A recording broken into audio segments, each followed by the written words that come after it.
الحمد للہ الذی یخلق ولم یخلق ویرزق ولا یرزق ویطعم ولا یطعم ثم الصلاة والسلام علی عبدک ونبیک وصفیک ورسولک وخیرتک من الخلق ابی القاسم محمد صلی علی وعلى أهل بيته الطيبين الطاهرين المعصومين المظلومين سيما ابن عمه علي عليه السلام وهو النبأ العظيم والصراط المستقيم والقرآن الكريم وهو الصديق الأكبر والفاروق الأعظم وحبل الله المتين وإمام المسلمين ووصي رسول رب العالمين واللعنة الدائمة على أعدائهم أجمعين أما بعد فقد قال رسول الله صلى الله عليه وآله وسلم في خطبته يا علي من قتلك فقد قتلني ومن أبغضك فقد أبغضني ومن سبك فقد سبني لأنك مني كنفسي صلوات على محمد وآل محمد اللهم صل على محمد محمد۔ سامعین محترم، تمام تر تعریفیں اس ذات واجب الوجود کے لیے کہ جس نے ماہ رمضان المبارک کا آخری روز جمعہ دیکھنا ہمیں نصیب فرمایا، اور تمام تر شکر بھی اسی کی بارگاہ میں کہ جس نے نماز جمعہ جیسی سعادت سے ہمیں ہمکنار فرمایا۔ مزید توفیقات میں اضافے کے لیے، اپنے نفوس کی اصلاح کے لیے اور تقوی کی دولت سے مالا مال ہونے کے لیے، اور بالخصوص اس دعا کی خاطر کہ آئندہ سال بھی پروردگار عالم ہمیں ماہ رمضان المبارک دیکھنا نصیب فرمائے۔ ایک دفعہ مل کر بآواز بلند صلوات پڑھ دیں۔ اللہم صلی علی محمد وآل محمد۔ سامعین محترم، گفتگو مسلسل ہماری رسول اللہ کے ایک خطبے کے ذیل میں ہو رہی تھی، اور آج اس گفتگو کی آخری کڑی ہے۔ جس خطبے کو بیان کیا جا رہا تھا وہ ہے خطبہ شعبانیہ، جس میں رسول خدا نے ماہ رمضان المبارک کے اعتبار سے تمام تر باتیں بیان فرمائی۔ کیا ہماری ذمہ داریاں ہیں، کیا اس مہینے کی فضیلت ہے، اس مہینے میں کیا کرنا چاہیے، کیا نہیں کرنا چاہیے، یہ تمام تر باتیں ہوئی تھیں۔ اور آخر میں اگر آپ کو یاد ہو تو گزشتہ نشست میں آپ کی خدمت میں اس بات کو بیان کیا تھا کہ جب خطبہ ایک مقام پر پہنچا تو امیر کائنات اپنے مقام پر کھڑے ہوئے اور امیر المومنین نے ایک سوال کیا، یا رسول اللہ، اس مہینے میں سب سے بہترین عمل کیا ہے؟ آپ ذرا سوچئے، اس خطبے کے آغاز سے ہی رسول اللہ نے ماہ رمضان المبارک میں مختلف ذمہ داریاں بیان کرنا شروع کر دی۔ یتیم کا خیال رکھو، صلہ رحمی کرو، ماتحت کے ساتھ نرمی کرنا، افطاری کروانا، یہ ثواب ملے گا، مستحب نمازیں پڑھتے رہنا، واجب نماز کا یہ ثواب ہے۔ اتنے ساری چیزیں رسول اللہ نے بیان فرمائی، لیکن جب امیر المومنین نے پوچھا یا رسول اللہ افضل عمل بتائیے، تو رسول اللہ نے یہ نہیں کہا کہ افطار کروانا بہت فضیلت کا عمل ہے، با فضیلت ہے لیکن افضل نہیں ہے۔ یہ نہیں کہا کہ یتیم کا خیال رکھنا اگرچہ افضل ہے اور بہت زیادہ فضیلت ہے، لیکن یہ نہیں فرمایا کہ یہ سب سے زیادہ فضیلت رکھتا ہے۔ رسول اللہ نے بیان فرمایا کہ اس مہینے میں سب سے بہترین عمل کیا ہے؟ فرمایا الورع عن محارم اللہ، فرمایا جو پروردگار عالم نے چیزیں حرام کر دیے اس سے اپنے آپ کو روک لینا، اس سے آپ کو اپنے آپ کو بچا لینا، یہ سب سے بہترین عمل ہے۔ تمہاری آنکھ وہاں نہ اٹھے کہ جس چیز کو پروردگار عالم نے تمہیں دیکھنے کو حرام قرار دیا ہے، یہ بہترین عمل ہے آنکھ کا۔ تمہارا ہاتھ وہاں پر استعمال نہ ہو جسے پروردگار عالم نے حرام کیا ہے، تمہارے قدم وہاں کی طرف نہ اٹھے جسے پروردگار عالم نے حرام قرار دیا ہے، ٹھیک ہے؟ تو سامعین محترم، سب سے بہترین عمل، یعنی اس کا مطلب کیا ہوا؟ دیگر الفاظ میں تم افطار نہیں کروا سکتے، کوئی بات نہیں ہے۔ اگر تم کسی یتیم کی کفالت کا ذمہ اپنے سر نہیں لے سکتے ہو، ٹھیک ہے، کوئی بات نہیں۔ اگر تم مسجد میں آ کر پوری رات عبادت نہیں کر سکتے ہو، بڑی بڑی دعائیں اور نماز شب نہیں پڑھ سکتے ہو، ٹھیک ہے، کوئی بات نہیں ہے، لیکن کم از کم اتنا کرو کہ اپنے آپ کو گناہوں سے بچائے رکھو، گناہوں سے اپنے آپ کو محفوظ رکھنا ہے۔ اگر آپ کو یاد ہو تو آپ کی خدمت میں بیان کیا تھا کہ روایت کے جملے ہیں کہ ایک لقمہ حرام سے اپنے آپ کو بچا لینا، ٹھیک ہے، یعنی ایک لقمہ کھانے میں کتنی دیر لگتی ہے؟ حرام کا ایک لقمہ ہے، بس وہ کھا لینا ہے، یا تو کسی کا حق کھایا ہوا ہے یا تو وہ ہے ہی چیز حرام، یہ حرام کا لقمہ کھانا۔ فرمایا یہ حرام کے لقمے کو ترک کر دینا یہ 2000 مستحبی رکعت سے افضل ہے۔ ایک انسان رات بھر مستحب نمازیں پڑھتا رہے، ٹھیک ہے، 2000 تو بہرحال پھر بھی نہیں ہوگی، ٹھیک ہے، جو ہے وہ جتنی راتیں اسے لگانی لگا لے، یہ 2000 مستحب بھی رکعتیں اب اس نے جا کر تمام کیے، اور ایک شخص نے ایک لقمہ حرام کو چھوڑ دیا، ٹھیک ہے. تو رسول اللہ یا دیگر معصوم جس کا بھی فرمان ہے وہ فرماتے ہیں کہ یہ جو ہے وہ افضل ہے اس 2000 مستحبی رکعتوں سے. تو امیر المومنین نے پوچھا کہ یا رسول اللہ افضل عمل کیا ہے؟ فرمایا سب سے بہترین اور سب سے افضل عمل کیا ہے؟ وہ یہ ہے کہ اپنے آپ کو حرام کام سے بچا لو، اپنے آپ کو حرام کام سے روک لو. اس کے بعد جب خطبہ یہاں پر پہنچا، مجھے آج امیر المومنین کے کچھ اقوال بھی پیش کرنے جو رہ گئے تھے پہلی مجلس میں، لہذا جو ہے وہ اس خطبے کو جلدی تمام کرتے ہیں. جب خطبہ یہاں پر پہنچا، روایت کے جملے ثم بکا، رسول اللہ رونے لگے. دیکھیں لفظ بکا کا عربی زبان میں گریے کے کئی لفظ ہیں، ٹھیک ہے، یعنی ایک ہوتا ہے کہ آنکھوں سے فقط آنسو نکل آئے، ایک ہے آنکھ فقط تر ہو جائے، ٹھیک ہے، ایک یہ ہے کہ آنسو بہتے بہتے داڑھی تک آ جائے، ایک لفظ ہے بکا. بکا کہتے ہیں چیخ مار کر گریا کرنا، بلند آواز سے رونا، زور سے رونا، اس کو کہتے ہیں بکا. رسول اللہ ایسے رونے لگے خطبے کے دوران. فوراً امیر المومنین نے کہا یا رسول اللہ مایوب کی کا، یا رسول اللہ روتے کیوں ہیں، کس بات نے آپ کو رلا دیا؟ تو اب رسول اللہ نے بیان فرمایا کہ اے علی، میں دیکھ رہا ہوں کہ اس مہینے میں تمہارا خون بہایا جائے گا. گویا میں دیکھ رہا ہوں کہ تم پروردگار عالم کی نماز ادا کر رہے ہو، ٹھیک ہے، یعنی اب رسول اللہ کی نگاہوں کے سامنے منظر ہے کہ امیر المومنین محراب عبادت میں، اور اولین و آخرین کا شقی ترین شخص، بدبخت ترین شخص یہ اٹھا اپنے مقام سے، اور ناقے سالے کو قتل کرنے والا جس نے ناقے سالے کی ٹانگیں کاٹ دی تھی اور قتل کیا تھا، اس کے بھائی گویا اٹھا اور اس نے آ کر تمہارے سر پر ضربت لگائی اور تمہاری داڑھی کو خون سے رنگین کر دیا. میں یہ دیکھ رہا ہوں، اس لیے رو رہا ہوں، اس وجہ سے گریہ کر رہا ہوں. اس وقت امیر المومنین کا سوال دیکھیے، یہ حضور ہمارے لیے پیغام ہے اور سب سے بڑا پیغام ہے. اس وقت امیر المومنین نے سوال کیا یا رسول اللہ وذالک فی سلامت من دینی، یا رسول اللہ اس وقت میرا دین سلامت ہوگا، جس وقت ضربت لگے گی سر پر، جس وقت شہادت ہوگی اس وقت میرا دین سلامت ہوگا. اب دیکھیے اس کی علماء نے دو تشریحات کی ہیں.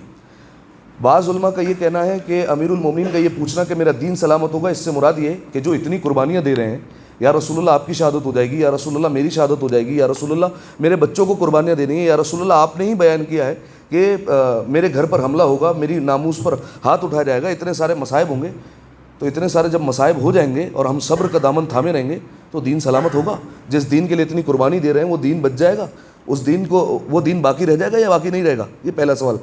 کچھ علماء اس جہت سے فرماتے ہیں، اور بعض علماء بیان فرماتے ہیں کہ گویا امیر المومنین نے ساری انسانیت کو اس کے ساتھ ساتھ پیغام بھی دیا ہے کہ دیکھو جب دنیا سے جا رہے ہو تو تمہیں ایک فکر لاحق ہونی چاہیے، وہ ایک فکر تمہارے ساتھ جو ہونی چاہیے وہ یہ ہے کہ تم دین پر جا رہے ہو یا دین پر نہیں جا رہے، ٹھیک ہے، یہ کمال ہے. تو اب میں آپ کے سامنے پہلے تو آیت رکھتا ہوں قرآن مجید کی. فرمایا یا ایھا الذین آمنوا اتقوا اللہ حق تقاتے، اے ایمان والو تقوی الہی اختیار کرو حق تقاتے، جیسا تقوی اختیار کرنے کا حق ہے ویسا اختیار کرو. یعنی کیا مطلب؟ دوسرے الفاظ میں ماہ رمضان المبارک 30 دن کا ہے تو 30 دن کا فقط متقی نہیں ہونا، ٹھیک ہے، ایسا نہیں ہے کہ ماہ رمضان ختم ہوا تو اب سارے وہی پرانے کاموں پر دوبارہ واپس جو ہے وہ پلٹ کر آ جائیں، ایسا نہیں ہے. حق کا تقاتے، جیسا تقوی اختیار کرنے کا حق ہے نا ویسا اختیار کرو.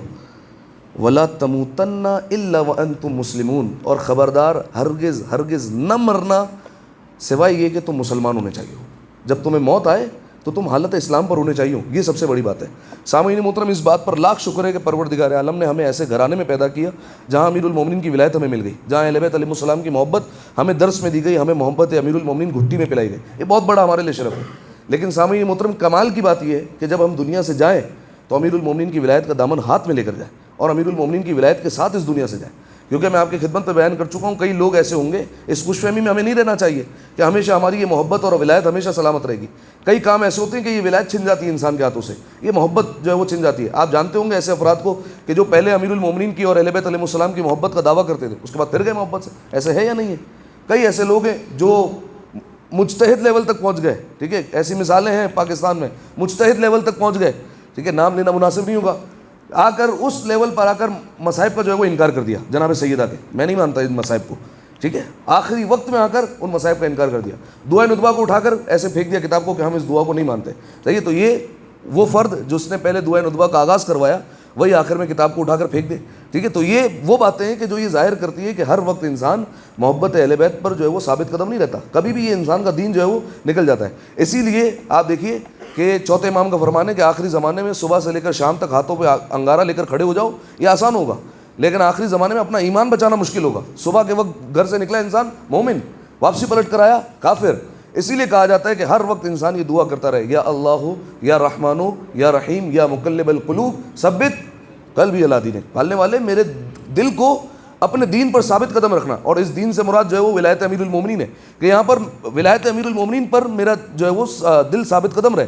جب میں دنیا سے جاؤں تو میں ولایت امیر المومنین کے ساتھ، اہل بیت علیہ السلام کی محبت کے ساتھ اس دنیا سے جاؤں. تو سامعین محترم، کمال یہ ہے کہ انسان جب دنیا سے جائے تو محبت اہل بیت لے کر جائے. اب آپ اگر دعاؤں کی طرف غور کریں تو دعاؤں میں آپ کو یہ جملے ملیں گے. کل ابو حمزہ صومالی ہم نے پڑھی دعائیں، ابو حمزہ صومالی کی تلاوت ہوئی، اس میں جملے کیا آئے تھے؟ اس میں یہی جملے آئے تھے، پالنے والے جس وقت میں قبر میں جاؤں، جس وقت میری موت کا وقت آئے، اس وقت میں اپنے اسلام کے ساتھ ہوں، اس وقت میں امیر المومنین کی ولایت کے ساتھ اپنے الفاظ میں بیان کروں، اس وقت یہ اہل بیت علیہ السلام کی محبت میرے ساتھ ہو. اسی طریقے سے دعائے عدیلہ، دعائے عدیلہ کے جملے، اللہم انی اعوذ بک من العدیلۃ عند الموت، پالنے والے اس وقت سے پناہ چاہتا ہوں کہ میں موت کے وقت ایمان سے پھر جاؤں. اسی لیے معصوم کہتے ہیں کہ دعائے عدیلہ پڑھتے رہا کرو. ٹھیک ہے. اسی طریقے سے زیارت عاشورہ میں پڑھتے ہیں، اللہم اجعل محیای محیا محمد و آل محمد و مماتی ممات محمد و آل محمد، پالنے والے میری زندگی محمد و آل محمد کی زندگی کی مانند ان کی سیرت کے تحت گزرے، اور میری موت ان کی جو ہے وہ سیرت کے تحت جو ہے وہ موت ہے. ٹھیک ہے. تو یہ ہم دعاؤں میں مانگتے رہتے ہیں. تو کمال یہ ہے کہ انسان پیدا تو ہو گیا شیعہ گھرانے میں، لیکن اب اس سے بڑھ کر کمال یہ ہے کہ انسان جب دنیا سے جائے تو پھر اہل بیت علیہ السلام کی ولایت، اہل بیت علیہ السلام کی محبت، دین اسلام کا دامن تھامے ہوئے اس دنیا سے جائے. ایک دفعہ صلوات عطیہ کریں مل کر بآواز بلند، اللہم صلی علی محمد. اچھا دیکھیے، میں آپ کے سامنے مثالیں رکھتا ہوں. یہ جو امیر المومنین نے سوال کیا نا کہ یا رسول اللہ میرا دین کیا سالم ہوگا آخر وقت میں، اس کو کہتے ہیں عاقبت بخیر ہونا، انجام اچھا ہونا. ٹھیک ہے. آپ کو کائنات میں 4 طرح کے انسان ملیں گے. ایک وہ کہ جن کا آغاز بھی اچھا ہے اور انجام بھی اچھا ہے، اسٹارٹنگ بھی اچھی ہے اور اینڈنگ بھی اچھی ہے. یہ کون لوگ ہیں؟ انبیاء، اولیاء، ائمہ علیہ السلام. ابتدا بھی اچھی، اختتام بھی اچھا. دوسری قسم وہ ہے کہ اسٹارٹ بھی برا اور اینڈ بھی برا. ٹھیک ہے. اس میں بھی کئی مثالیں آ جائیں گی اور کئی جو ہے وہ تاریخ کے نام آ جائیں گے. تو یہ وہ افراد ہیں کہ جو ابتدا بھی بری ہوئی اور انجام بھی برا ہوا. پروردگار عالم اس سے جو ہے وہ بچائے رکھے. تیسرا، اسٹارٹ اچھا تھا، اینڈ برا ہو گیا. اس کی کوئی مثال دے سکتا ہے؟ اسٹارٹ اچھا ہے، اینڈ برا ہو گیا.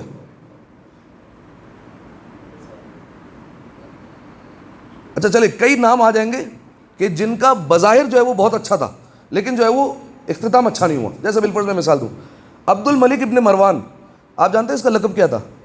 اس کا لقب تھا حمام المسجد، مسجد کا کبوتر. ٹھیک ہے. یہ عبد الملک ابن مروان کا لقب تھا. یہ عبد الملک ابن مروان ہر وقت مسجد میں رہا کرتا تھا. ٹھیک ہے. اور جب اس کو خلافت ملی، جب یعنی جو ہے وہ اس کی خلافت میں حصہ داری ہوئی اس کی، تو اس نے جو ہے وہ قرآن کو یہ کہہ کر بند کیا، ھذا فراقی و بینک، ھذا فراق بینی و بینک، یہ میرے اور تیرے درمیان جدائی کا وقت آ گیا. ٹھیک ہے. اس نے یہ کہہ کر قرآن کو بند کر لیا اور مسجد کو خیر آباد کہہ دیا. ٹھیک ہے. عبد الملک ابن مروان. زبیر، جو جنگ جمل میں نیوٹرل ہو گیا تھا، نہ مولا علی کے پاس تھا نہ جو ہے وہ سامنے کی طرف تھا. ٹھیک ہے. اور مولا نے کہا تھا کہ قاتل بھی جہنمی، مقتول بھی جہنمی، کیونکہ اسے درمیان میں قتل کر دیا گیا. پہلے کون تھا؟ امیر المومنین کے ساتھ ہوا کرتا تھا. ٹھیک ہے. امیر المومنین کے ساتھ تھا. عبد الرحمن ابن ملجم، امیر المومنین کے سر پر ضربت لگائی ہے آخر میں، لیکن ابتدا میں امیر المومنین کے ساتھ جو ہے وہ اس نے بیعت کی ہے مولا کی. ٹھیک ہے. اس سے بڑھ کر کیا نام لوں؟ شمر ملعون، جنگ صفین میں مولا کے ساتھ تھا، مولا کا سپاہی تھا. ٹھیک ہے. امیر المومنین کی فوج میں تھا. اب وہ کیسا سپاہی تھا اس سے بحث نہیں ہے، لیکن لڑ مولا کی طرف سے رہا تھا. لیکن جو ہے وہ اختتام کیا ہوا؟ امام حسین علیہ السلام کے سینے پر اس کا اختتام ہوا ہے. ٹھیک ہے. تو یہ جو ہے وہ تاریخ کی وہ شخصیات اور تاریخ کے وہ بدکردار لوگ کہ جن کا آغاز تو آپ کو اچھا ملے گا لیکن آپ کو انجام اچھا نہیں ملے گا. ٹھیک ہے. تو یہ آپ کے سامنے مثالیں اس لیے پیش کی کہ آغاز کبھی کبھار بہت اچھا ہوتا ہے. ٹھیک ہے. گھرانے میں تو پیدا ہو گئے شیعہ کے، لیکن انجام کا ضروری نہیں ہے کہ ہر وقت اچھا ہو، اور ہر وقت جو ہے وہ انسان جب دنیا سے جائے تو اسلام کی موت پر ہی جائے. اسی طریقے سے کچھ مثالیں ایسی بھی ہیں کہ آغاز برا تھا لیکن انجام اچھا ہو گیا. روشن مثال دے دیں جناب حر علیہ السلام. ٹھیک ہے. آغاز اگر آپ دیکھیں تو سامنے تھے امام حسین علیہ السلام کے مقابل میں، لیکن انجام آپ دیکھیے تو امام حسین علیہ السلام کی گود میں دم توڑا ہے، امام حسین علیہ السلام کے زانوؤں پر جان نکلی ہے. ٹھیک ہے. کیا جل گیا سوئے ارم دار فنا سے، سوکھا ہے پسینہ بھی تو جنت کی ہوا سے. ٹھیک ہے. یہ تھے جناب حر علیہ السلام. ایک دفعہ صلوات عطیہ کریں مل کر بآواز بلند، اللہم صلی علی محمد علیہ. تو فرمایا کہ کمال یہ ہے کہ جب انسان جائے تو پھر اس کا دین سالم ہونا چاہیے. اب جب یہاں پر خطبہ پہنچا تو اب رسول اللہ نے امیر المومنین کی فضیلت بیان کرنا شروع کی. اب یاد کیجیے، آپ میں نے ابتدا میں آپ کے سامنے بیان کیا تھا جب خطبہ شروع ہو رہا تھا کہ یہ آخری حصہ اہل سنت کی کتابوں میں نہیں ہے. ٹھیک ہے. اب اس کی کیا وجہ ہے وہ آپ جو ہے وہ اس قول سے خود سمجھیے.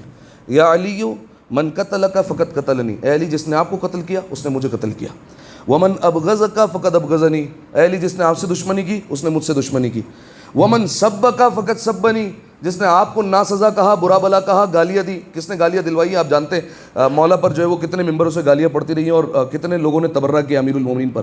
فرمایا جس نے آپ کو ناسزا کہا اس نے مجھے برا بلا کہا، لِأَنَّكَ مِنِّي كَنَفْسِي، کیونکہ آپ مجھ سے ہیں، اور جو ہے وہ جیسے جان ہوتی ہے انسان کی، آپ گویا مجھ سے، روحُكَ مِن روحی، آپ کی روح میری روح ہے، وَطِينَتُكَ مِن طِينَتِي، آپ کی طینت میری طینت ہے، ان اللہ تبارک و تعالیٰ خلقنی وإياک واصطفانی وإياک، پروردگار عالم نے آپ کو بھی خلق کیا، مجھے بھی خلق کیا، آپ کو بھی منتخب کیا اور مجھے بھی منتخب کیا، مجھے منتخب کیا نبوت کے لیے اور آپ کو منتخب کیا امامت کے لیے، یہ جملہ ہے، امامت کے لیے منتخب کیا، ومن انکر امامتک فقط انکر نبوتی، جس نے آپ کی امامت کا انکار کر دیا اس نے گویا میری نبوت کا انکار کر دیا، ٹھیک ہے، آپ کی امامت کو نہیں مانا تو مطلب میری نبوت کو بھی اس نے نہیں مانا۔ اس کے بعد پھر فرمایا کہ علی آپ میرے وصی ہیں، آپ میرے بچوں کے والد ہیں، یعنی حسن اور حسین کے، آپ میری بیٹی کے زوجہ ہیں، آپ میرے خلیفہ ہیں اس امت پر، زندگی میں بھی اور مرنے کے بعد بھی۔ لوگ اس خوش فہمی میں نہ رہے کہ رسول اللہ نے غدیر خم پر ولایت کا اعلان کیا تھا، رسول اللہ نے زندگی میں ہی امیر المومنین کی خلافت کا اعلان کر دیا تھا۔ فرمایا یا علی آپ کا حکم میرا حکم، آپ کا منع کرنا میرا منع کرنا ہے۔ اس کے بعد پھر فرمایا یا علی جس نے مجھے نبوت پر مبعوث کیا اس ذات کی قسم کھا کر کہتا ہوں، اور جس نے مجھے سب سے بہترین بنایا اس کی قسم کھا کے کہتا ہوں کہ آپ اللہ کی حجت ہیں اس کی خلقت پر، آپ پروردگار عالم کے رازوں کے امین ہیں اور آپ پروردگار عالم کے بندوں پر اس کے خلیفہ ہیں۔ یہاں پر جو ہے وہ خطبہ شعبانیہ کا اختتام ہوتا ہے، اور اختتام کس پر ہوا کہ امیر المومنین کے رسول اللہ نے خلافت کا اعلان کیا، وصایت کا اعلان کیا، رسول اللہ کی امیر المومنین کی فضیلت بیان کی، اور امیر المومنین کے مصائب پر رسول اللہ نے اس خطبے کا اختتام کیا۔ ایک دفعہ صلوات دیا کریں مل کر بآواز بلند، اللہم صلی علی محمد وعلی محمد۔ اب دیکھیے امیر المومنین کو جب خلیفہ کہہ دیا نا اور وصی کہہ دیا تو اس کا مطلب یہ ہوا کہ اب امیر المومنین ہماری جانوں پر ہم سے زیادہ حکومت رکھتے ہیں۔ اب ہماری جو زندگی ہے نا وہ امیر المومنین کے اقوال کے تحت اور امیر المومنین کے سیرت کے تحت گزرنی چاہیے، اور امیر المومنین کے فرمان کے مطابق جو ہے وہ گزرنی چاہیے۔ پہلی تقریر جب ایام امیر المومنین کی ہوئی تھی اس میں 9 کلمات ایسے تھے جو آپ کی خدمت میں بیان کرنے تھے، لیکن دامن وقت کی وجہ سے بیان آپ کی خدمت میں نہیں کیے جا سکے۔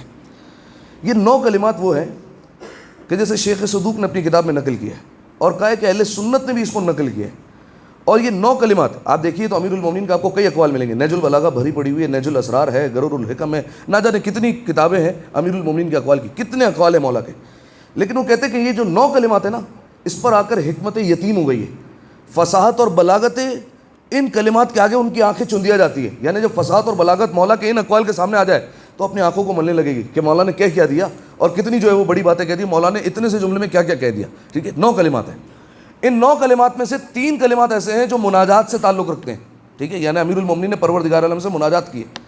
3 باتیں ایسی ہیں جو حکمت سے تعلق رکھتی ہیں اور 3 باتیں ایسی ہیں جو آداب معاشرت سے تعلق رکھتی ہیں، ٹھیک ہے، یہ 9 باتیں سنیں۔ مناجات کے جو 3 جملے وہ انتہائی مشہور ترین جملے ہیں۔ امیر المومنین نے بیان فرمایا الہی کفا بعزن ان اکون لک عبدا، پالنے والے میری عزت کے لیے یہی کافی ہے کہ علی تیرا بندہ ہے، ٹھیک ہے، یہ پہلا جملہ۔ یہ وہ جملے بیان کر رہا ہوں جس کے متعلق اہل سنت کہہ رہے ہیں کہ فساد و بلاغت آ کر یہاں پر دم توڑ گئی اپنا، ٹھیک ہے، جو مولا نے بیان فرمایا، پالنے والے میری عزت کے لیے یہی کافی ہے کہ میں تیرا بندہ ہوں، وَكَفَى بِفَخْرًا أَن تَكُونَ لِي رَبًّا، اور میرے فخر کے لیے یہی کافی ہے کہ تو میرا رب ہے، أَنْتَ كَمَا أُحِبُّ فَاجْعَلْنِي كَمَا تُحِبُّ، پالنے والے تو ویسا ہی ہے جیسا ہم چاہتے ہیں، بس ہمیں بھی ویسا بنا دے جیسا تو چاہتا ہے، ٹھیک ہے۔ ہم چاہتے تھے کہ ہم گناہ کریں تو پروردگار عالم چھپائے، وہ چھپاتا ہے یا نہیں چھپاتا؟ وہ چھپاتا ہے۔ ہم چاہتے ہیں بار بار گناہ کرنے کے بعد وہ بہت جلدی راضی ہو جائے، وہ سریع الرضا ہے یا نہیں ہے؟ وہ سریع الرضا تو ہے۔ ہم چاہتے ہیں جتنے گناہ کر لیں وہ پھر بھی رزق دیتا رہے اور رزق بننا ہو، وہ رزق دیتا ہے یا نہیں دیتا؟ وہ پھر بھی رزق دیتا ہے۔ ہم چاہتے ہیں جیسی بھی حالت ہو جائے وہ پھر بھی رحم کرتا رہے اور اس کی رحیمیت اور رحمانیت ہم پر چھلکتی رہے، ایسا ہوتا ہے یا نہیں ہوتا؟ وہ پھر بھی رحم کرتا ہے، ٹھیک ہے۔ ہم چاہتے ہیں کہ امیر المومنین کی محبت ہمارے دل میں اتنے گناہوں کے بعد بھی بسی رہے، اب تک امیر المومنین کی محبت ہے یا نہیں ہے؟ ہے بالکل۔ تو ہم چاہتے تھے ویسا، وہ تو ویسا ہے، ٹھیک ہے، پالنے والا اب تو بھی ہمیں ویسا بنا دے جیسا تو چاہتا ہے۔ یہاں پر علماء جو ہے نا ایک جملہ کہتے ہیں، علماء کہتے ہیں کہ یہ جملہ جو ہے نا امیر المومنین سے بھی ہم کہہ سکتے ہیں۔ امیر المومنین سے کہیے ہم جیسا چاہتے تھے نا، ہماری عزت کے لیے یہی کافی ہے کہ آپ ہمارے مولا ہیں، اور ہمارے فخر کے لیے یہی کافی ہے کہ ہم آپ کے نوکر ہیں۔ ہم تو جیسا چاہتے ہیں آپ ویسے ہی ہیں، بس ہمیں بھی ویسا بنائیے جیسا آپ چاہتے ہیں، ٹھیک ہے۔ ہم ویسا ہی چاہتے تھے کہ ہمارا جو مولا ہو نا وہ کسی جنگ سے بھاگے نہیں، امیر المومنین نہیں بھاگے۔ ہم چاہتے تھے جو ہمارا مولا ہو نا وہ سب سے بڑا سخی ہو، وہ خود فاقے کر لے لیکن دوسروں کو کھلائے. علی ایسے ہی تھے. ہم چاہتے تھے کہ ہمارا مولا اتنا بڑا عادل ہو کہ اپنے گھر والوں میں اور پرایوں میں جو ہے وہ فرق نہ کرے. علی نے ایسا ہی کیا اپنی زندگی میں. ٹھیک ہے, یہاں تک تاریخ کو لکھنا پڑا, قتل علی لشدت عدل, علی کو قتل کیا گیا ان کی شدت عدالت کی وجہ سے, شدید عدل کے اس وجہ سے قتل کر دیا. ٹھیک ہے, مولا آپ تو جیسا چاہتے ہیں آپ ویسے ہی ہیں, بس ہمیں بھی ویسا بنائیے جیسا آپ چاہتے ہیں. ایک دفعہ صلوات دیا کریں مل کر بآواز بلند, اللہم صلی علی محمد. یہ 3 جملے ہو گئے. میری عزت کے لیے یہی کافی ہے کہ میں تیرا بندہ, میرے فخر کے لیے یہی کافی کہ تو میرا رب ہے, پالنے والے تو ویسا ہی ہے جیسا میں چاہتا ہوں, بس مجھے بھی ویسا بنا کہ جیسا تو چاہتا ہے. یہ 3 جملے ہو گئے. یہ ہو گئے مناجات کے جملے جو امیر المومنین نے کہے. اب آئیے 3 جملے حکمت کے جملے. مولا نے فرمایا پہلا جملہ, قیمت کل امر ما یحسن, ہر انسان کی قیمت اتنی ہے جتنا وہ احسان کرتا ہے. ہر انسان کی بھی کوئی نہ کوئی ویلیو ہے. یہ مارکیٹ میں جتنی چیزیں بکتی ہیں نا, فقط ان کی ویلیو نہیں ہے, انسان کی بھی قیمت ہے ایک, اور ہر انسان کی مختلف قیمت ہے. مولا نے فرمایا اگر تمہیں اپنی قیمت پتہ کرنی ہے نا کہ تمہاری ویلیو کیا ہے اس وقت اور تمہاری قیمت ہے کیا, یہ اگر جاننا ہے تو فرمایا ہر انسان کی قیمت یہ ہے کہ یہ دیکھو تم احسان کتنا کرتے ہو, تم نیکی کتنی کرتے ہو, یہ تمہاری قیمت ہے. نہیں کرتے ہو تو تمہاری ویلیو زیرو ہے, کچھ بھی ویلیو نہیں ہے. چاہے تم جتنا کما رہے ہو, جتنا چھاپ رہے ہو, کوئی فرق نہیں پڑتا. احسان کتنا کرتے ہو. لفظوں پر غور کیجیے, مولا نے یہ نہیں فرمایا عدل کتنا کرتے ہو. عدل تو سب کر لیتے ہیں. ٹھیک ہے, اس نے بھی میرے ساتھ ایسا کیا تھا تو میں نے بھی اس کے ساتھ ایسا کیا. عدل اور ہے, احسان نیکی کرنا ایک درجہ اور اوپر.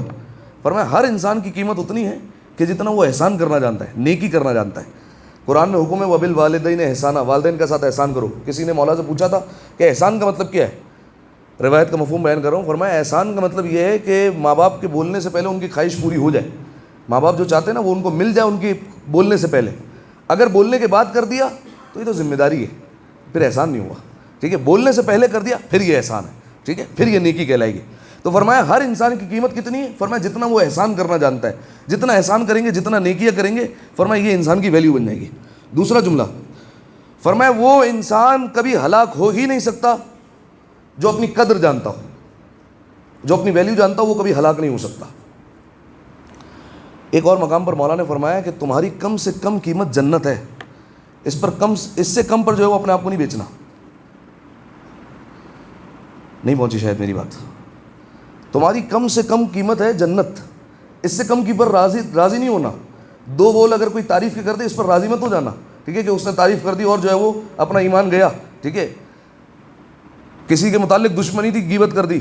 کسی کے متعلق جو ہے وہ کوئی دل میں بیر تھا, حسد تھا, منافقت کر دی وہاں پر. ٹھیک ہے, یہ کم پر راضی نہیں ہونا اتنے, یہ جو ہے وہ تمہاری قیمت نہیں. تمہاری کم سے کم قیمت جنت ہے, اس پر راضی ہو. اگر کسی بات پر راضی بھی ہونا ہے نا, کسی چیز پر راضی ہونا چاہتے ہو, جنت پر راضی ہو, اس سے کم پر راضی نہیں ہونا. یہ تمہاری کم سے کم قیمت ہے. کوئی سوال ہوگا مولانا صاحب پھر زیادہ سے زیادہ قیمت کیا ہے؟ یہ اگر کم سے کم قیمت ہے تو زیادہ سے زیادہ قیمت تو پھر پروردگار عالم کی رضا ہے, وہ راضی ہو جائے. ٹھیک ہے, وہ پروردگار عالم راضی رہے, یہ زیادہ سے زیادہ قیمت ہے. ٹھیک ہے, حکمت کے 2 جملے ہو گئے. ہر انسان کی اتنی قیمت ہے جتنا وہ احسان کرنا جانتا ہے. وہ انسان کبھی ہلاک نہیں ہو سکتا جس کو اپنی قدر پتہ ہے. اور مولا نے فرمایا تمہاری کم سے کم قدر کیا ہے, تمہاری کم سے کم قدر جو ہے وہ جنت ہے. تیسرا جملہ فَإِنَّ الْمَرْءَ مَخْبُوءٌ تَحْتَ لِسَانِهِ, فرمایا ہر انسان اپنی زبان کے نیچے چھپا ہوتا ہے. یہ تیسرا جملہ. بڑا متقی لگ رہا ہے آپ کو انسان, بہت بڑا پرہیزگار ہے, بولے گا نا تو پتہ چلے گا. ہر انسان اپنی زبان کے نیچے چھپا ہوا ہے. یہ جب حضرت زبان کھولیں گے اپنی اور کچھ لب کشائی فرمائیں گے, پھر پتہ چلے گا کہ قیمت کیا ہے, کیا بولتا کیا ہے. ٹھیک ہے, اس وقت پتہ چلے گا. اور انسان چھپا ہوا ہے کہاں, اپنی زبان کے نیچے. تشریح کا وقت نہیں, خیر کافی چیزیں لکھ کر آیا تھا لیکن جو ہے وہ وقت نہیں. یہ ہو گئی 6 باتیں. ٹھیک ہے, 3 مناجات کی, 3 حکمت کی. آخری 3 باتیں سنیے جو آداب معاشرت کے حوالے سے, اور سبحان اللہ کہیے گا مولا کی ذات پر. فرمایا کسی پر احسان کرو گے تکن امیرو, کسی سے حاجت طلب کرو گے تکن اسیرو, سب سے بے نیاز ہو جاؤ گے تکن نذیرو. ترجمہ سنیے, احسان کرو گے تکن امیرو, تم سردار ہو جاؤ گے. کسی پر نیکی کر کے دیکھ لیں آپ, کسی کے ساتھ احسان کریں گے نا, وہ آپ کو سردار کی نگاہوں سے دکھے گا. ٹھیک ہے, آپ اس کے اوپر حاکم ہو جائیں گے اگر کسی پر نیکی کر دی. ٹھیک ہے, کسی کے ساتھ احسان کر دیا, فرمایا مولا نے تکن امیرو, اس کے آپ سردار بن جاؤ گے. اسی لیے جو ہے وہ مولا نے فرمایا کہ کھلانے والے بنو تاکہ تمہاری نسلوں میں سرداری پیدا ہو. ٹھیک ہے, تمہاری نسلوں میں سرداری منتقل ہوگی. کھانے والے مت بنو تاکہ غلامی کی سوچ پیدا ہو جائے گی. ٹھیک ہے, ہر وقت جو ہے وہ انسان کھاتا ہی رہے اور کبھی کھلائے نا تو یہ غلامی کی سوچ پیدا ہو جائے گی, ہر ایک کے نیچے ہی رہے گا. اگر کھلانے والے بنیں گے اور احسان کرتے رہیں گے نا, فرمایا سرداری مل جائے گی. دوسرا, کسی سے حاجت طلب کرو گے تکن اسیرو, فرمایا کسی سے اگر مانگو گے نا، فرمایا اس کے اسیر ہو کر رہ جاؤ گے. اب ساری زندگی یہ رہے گا یار اس نے مجھ پر احسان کیا تھا، حاجت طلب کر لی نا، اس کے آگے ہاتھ پھیلا لیا نا، محتاج ہو گئے، اب اس کے اسیر ہو کر رہ جاؤ گے، اس کے قیدی ہو کر رہ جاؤ گے، قیدیوں کی طرح اس کے آگے زندگی گزر بسر کرنی پڑے گی. ٹھیک ہے، 2 باتیں. تیسری بات فرمایا سب سے بے نیاز ہو جاؤ گے، تکن نذیر ہو، کسی سے کچھ لینا دینا ہی نہیں ہے، جو پروردگار عالم نے دیا اس پر راضی ہوں، کسی سے کچھ نہیں مانگنا. تکن نذیر ہو، تمہاری معاشرے میں مثال بن جائے گی. ٹھیک ہے، تکن نذیر ہو، تمہارے جیسا کوئی نہیں ہوگا اگر تم نے اس طریقے سے کر لیا. ایک دفعہ مولا کی ذات پر بآواز بلند صلوات دیا کریں. اللہم صلی علی محمد و آل محمد. یہ 9 کلمات جو ہے وہ مولانا بیان فرمائے، اس کو باندھ کر رکھیے گا اپنے دامن سے. 3 مناجات کے، 3 حکمت کے اور 3 آداب معاشرت کے. یہ اگر 9 کلمات آ گئے نا ہمارے پاس اور ہمارے ہاتھوں میں رہے تو زندگی کامیاب. ٹھیک ہے، اور اگر یہ نکل گئے ہاتھ سے تو پھر زندگی نہیں ہے، وہ رسوائی ہے. ایک اور مولا کا جملہ، اور اس سے آج کی مناسبت پر جو ہے وہ فقط 1-2 جملے کہہ کر اور بات جو ہے وہ ہم تمام کرتے ہیں. مولا کا ایک اور فرمان جو میں نے آپ کی خدمت میں وصیت میں بیان فرمایا تھا، اور جو ابتدا میں مولا نے امام حسن اور امام حسین علیہ السلام کو مخاطب کیا تھا. اگر آپ کو یاد ہو تو مولا نے ابتدا میں امام حسن اور امام حسین کو مخاطب کیا اور کچھ جملے ارشاد فرمائے تھے. دنیا کے پیچھے مت جانا، یہ دنیا تمہارے پیچھے آئے گی، دنیا کی چیز پر افسوس مت کرنا، ہمیشہ جو ہے وہ حق کہنا، اور جو ہے وہ ہمیشہ جو کام کرنا وہ اجر کی خاطر کرنا. ایک جملہ جو ہے وہ مولا نے بیان فرمایا تھا، وَكُونَ لِلظَّالِمِ خَصْمًا وَلِلْمَظْلُومِ عَوْنًا. فرمایا دیکھو ہمیشہ ظالم کے زبردست دشمن رہنا اور ہمیشہ مظلوم کے حمایتی رہنا. ٹھیک ہے، مظلوم کے ساتھ رہنا. عرب میں کلچر تھا، عرب میں کلچر یہ تھا کہ جتنے عرب کے قبیلے ہوتے تھے نا، جو قبیلے کے لوگ ہوتے تھے، ایک دن ایسا ہوتا تھا کہ اس دن جمع ہوتے تھے اور جو جانوروں کو ذبح کیا جاتا تھا ان کا خون جو ہے وہ ایک برتن میں جو ہے وہ جمع کر لیتے تھے، اور اس کے بعد سب اس میں اپنا ہاتھ ڈالتے تھے جانور کے خون میں، اور اس کے بعد سب ایک وعدہ کرتے تھے. وہ وعدہ کیا کرتے تھے کہ چاہے ہمارے قبیلے کا فرد جیسا بھی ہو، جتنا بڑا بھی ظالم ہو، ہم سب اس کو سپورٹ کریں گے، یہ وعدہ کرو اور عہد کرو. ٹھیک ہے، ہمارا قبیلے کا فرد چاہے جو کر دے، سامنے والے کا پورا قبیلہ مار کر آ جائے، ہمیں پھر بھی سپورٹ کرنا ہے اپنے قبیلے والے کو. ٹھیک ہے، یہ ان کا رواج تھا، ان کا کلچر تھا کہ ظالم کو بھی سپورٹ کرنا ہے. یہ روش آ کر توڑی رسول اللہ نے اس کو ختم کیا. رسول اللہ نے کئی چیزوں کو ختم کیا عرب معاشرے کی. ٹھیک ہے، بتوں کو پوجنا ہو گیا، یا پھر جو ہے وہ بیٹیوں کو زندہ دفن کرنا. اسی طریقے سے ایک چیز یہ تھی کہ اپنے قبیلے کو سپورٹ کرنا. آپ دیکھیے آپ کو رسول اللہ کی زندگی میں ملے گا اپنے لوگوں کی رسول اللہ نے مخالفت کی ہے. ٹھیک ہے، اگر وہ ظالم ہے. سب سے جیتی جاگتی مثال ابو لہب کی ہے. ٹھیک ہے، جا کر دیکھیے آپ قرآن مجید میں اس کے خلاف سورہ آیا ہے نہیں آیا، تبت یدا ابی لہب، تیرے دونوں ہاتھ ٹوٹ جائیں ابو لہب. ٹھیک ہے، تو رسول اللہ نے اس روش کو آ کر توڑا کہ عرب قبیلوں میں یہ رواج تھا کہ وہ یہ ایک دوسرے سے وعدہ کرتے تھے کہ جو ہے وہ چاہے ہمارا خون بہہ جائے لیکن ہم جو ہے وہ اپنے قبیلے کے فرد کو جو ہے وہ سپورٹ کرنا نہیں چھوڑیں گے، اس کو سپورٹ کریں گے. اب سامعین محترم، آج کا دن 2 مناسبتوں سے جو ہے وہ اکٹھا ہوا ہے. ایک تو جمعۃ الوداع کہ یہ ماہ رمضان المبارک کا آخری جمعہ، اور اس دن جو ہے وہ ہمیں دعا کرنی چاہیے. اگر وقت بچا تو انشاءاللہ وہ دعا بھی جو ہے وہ پڑھائیں گے کہ پروردگار عالم ہمیں آئندہ برس بھی یہ ماہ رمضان المبارک کا جمعہ دیکھنا نصیب فرمائے. تو ایک تو یہ مناسبت. ایک مناسبت جو عالم اسلام میں مشہور ہے یوم القدس کے اعتبار سے. دیکھیے یہ القدس کیوں کہا جاتا ہے؟ یہ کہا جاتا ہے بیت المقدس کے لحاظ سے. پہلے تو یہ سمجھ لیجیے بیت المقدس جو ہے وہ دراصل وہ مقام ہے کہ جہاں پر کئی انبیاء علیہ السلام کا ظہور ہوا ہے. مجھے وقت بتاتے رہیے کہ بھائی کئی انبیاء علیہ السلام کا ظہور ہوا ہے. یہ جہاں بیت المقدس واقع ہے، جناب ابراہیم علیہ السلام وہیں آئے، جناب موسیٰ علیہ السلام، جناب عیسیٰ علیہ السلام، جناب یعقوب علیہ السلام، جناب یوسف علیہ، بلکہ اور آسان کر کے کہہ دو اس جگہ کا پہلے نام کنعان تھا. ٹھیک ہے، اگر آپ نے مووی دیکھی ہو جناب یوسف علیہ السلام کی، پہلے نام کنعان تھا. یہاں پر سارے انبیاء علیہ السلام جو ہے وہ آباد ہوئے. جناب عیسیٰ علیہ السلام کی ولادت بیت المقدس سے باہر ہوئی ہے. یہ واقعہ آپ سنتے رہتے ہیں کہ جناب مریم وہیں رہتی تھی، جناب مریم کو باہر جو ہے وہاں سے نکالا گیا اور کہا گیا کہ بیٹے کی ولادت کا وقت ہے، یہ جو ہے وہ عبادت خانہ جو ہے وہ ہے، یہ زچہ خانہ نہیں ہے، ولادت خانہ نہیں ہے، آپ باہر تشریف لے جائیں. ٹھیک ہے، تو اس سرزمین پر کئی انبیاء علیہ السلام کا جو ہے وہ ظہور ہوا. بیت المقدس عالم اسلام کا جو ہے وہ قبلہ اول، یہ تعمیر کیا تھا جناب داؤد علیہ السلام نے، اور اس کو تکمیل پہنچایا تھا جناب سلیمان علیہ السلام نے، ان کے بیٹے نے. ٹھیک ہے، جیسے خانہ کعبہ تعمیر کیا جناب ابراہیم اور جناب اسماعیل علیہ السلام نے، لیکن جو ہے وہ بیت المقدس کو تعمیر کیا جناب داؤد علیہ السلام اور جناب سلیمان علیہ السلام، انہوں نے تعمیر کیا. مسلمان جب اسلام آ گیا اور رسول اللہ مبعوث برسالت ہوئے، 13 سال تک اس کی طرف رخ کر کے سجدہ کرتے رہے. ٹھیک ہے، 13 سال تک اس لیے جو ہے وہ اس کو قبلہ اول کہا جاتا ہے. مسلمانوں کا قبلہ اول کیوں کہتے ہیں؟ وہ اسی وجہ سے کہ مسلمان اس کی طرف جو ہے وہ سجدہ کرتے ہیں اور اسی کی طرف جو ہے وہ رک کر کے نماز پڑھا کرتے تھے. ٹھیک ہے. لیکن رسول اللہ جب مسجد بنی سلمہ میں تھے تو وہاں پر جو ہے وہ فوراً حکم آیا کہ یا رسول اللہ آپ جو ہے وہ اپنا منہ پھیر لیجیے اور خانہ کعبہ کی طرف ہو جائیے. ٹھیک ہے. تو رسول اللہ نے فوراً اپنا رخ جو ہے وہ پھیر لیا تھا اور خانہ کعبہ کی طرف رک کر کے پھر جو ہے وہ نماز پڑھی تھی. لیکن پہلا قبلہ کون سا تھا؟ بیت المقدس تھا. اب جو وہ یہ سارا عالم اسلام جو ہے وہ یہ ایک احتجاج کیے ہوئے ہیں اور ایک یہ کہہ رہا ہے کہ یہ القدس اور جو ہے وہ یہ آزاد ہونا چاہیے. یہ کیوں کہہ رہا ہے؟ دیکھیں ایک بنیادی وجہ جو مجھے سمجھ میں آتی ہے وہ یہ کہ اگر یہ جو ہے وہ بالفرض قید نہ ہوتا تو شاید یہ ویسے ہی زیارت گاہ ہوتا جیسے مسجد کوفہ کی طرف جو لوگ جاتے ہیں زیارت کرنے کے لیے, جیسے مسجد سہلہ کی طرف لوگ زیارت کرنے کے لیے جاتے ہیں, ویسے یہ بھی جو ہے وہ زیارت گاہ ہوتی. کیونکہ میں نے آپ کی خدمت میں بیان کیا کئی انبیاء علیہ السلام کا یہاں پر ظہور ہوا ہے. جیسے آپ مسجد کوفہ اور مسجد سہلہ میں جائیں تو آپ کو کئی انبیاء علیہ السلام کے مصلی مل جائیں گے. فلاں جناب ابراہیم کا مصلی ہے, فلاں یہ مصلی ہے, فلاں جناب نوح کا ہے اور فلاں یہ مصلی, اتنے سارے آپ کو مصلی مل جائیں گے. تو ویسے ہی بیت المقدس میں جو ہے وہ آپ کو کئی جو ہے وہ انبیاء علیہ السلام کے ظہور کی جو ہے وہ جگہ مل جائیں گی کہ یہاں پر انبیاء علیہ السلام آئے, فلاں جگہ پر جو ہے وہ اس نبی نے قدم رکھا, فلاں جگہ اس نبی کا ظہور ہوا, فلاں جگہ یہ نبی ہے. آپ کو جو ہے وہ کئی مقامات پر مل جاتے ہیں اور یہ سارے مقام جو ہے وہ مقامات زیارت بن جاتے ہیں. ٹھیک ہے.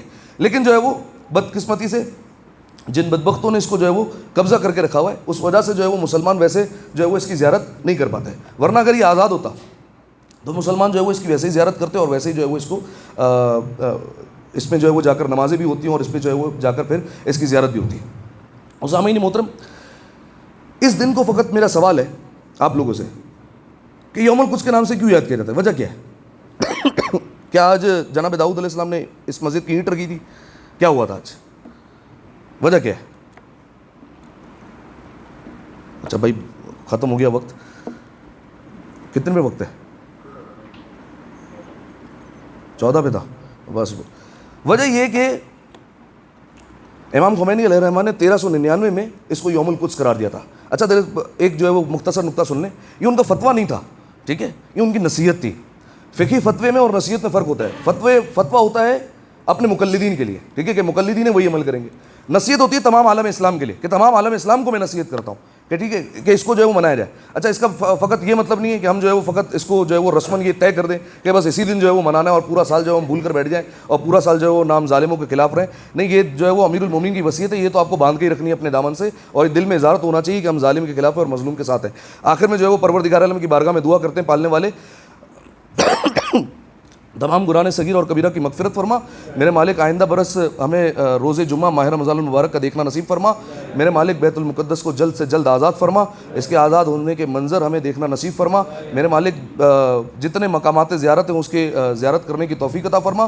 زمانے کے امام کے ظہور میں تعجیل فرما, ہمیں ان کے اعوان و انصار میں شمار فرما. اعوذ باللہ من الشیطان اللعین الرجیم. بسم اللہ الرحمن الرحیم. انا اعطیناک الکوثر فصل لربک وانحر ان شانک هو الابتر. ایک دفعہ صلوات پڑھیں مل کر بآواز بلند. اللهم صل على محمد وعلى محمد. اعوذ باللہ من الشیطان اللعین الرجیم. بسم اللہ الرحمن الرحیم. الحمد للہ رب العالمین والصلاة والسلام علی محمد نبی الرحمہ وفاطمة الزہرا سیدۃ النساء العالمین وعلی ابن ابی طالب سید الوصیین والحسن والحسین وعلی ابن الحسین ومحمد ابن علی وجعفر ابن محمد وموسى ابن جعفر وعلی ابن موسى ومحمد ابن علی وعلی ابن محمد والحسن ابن علی والحجة ابن الحسن صلوات اللہ علیہم ائمة وسادة وقاد بهم تولى ومن اعدائهم تبرأ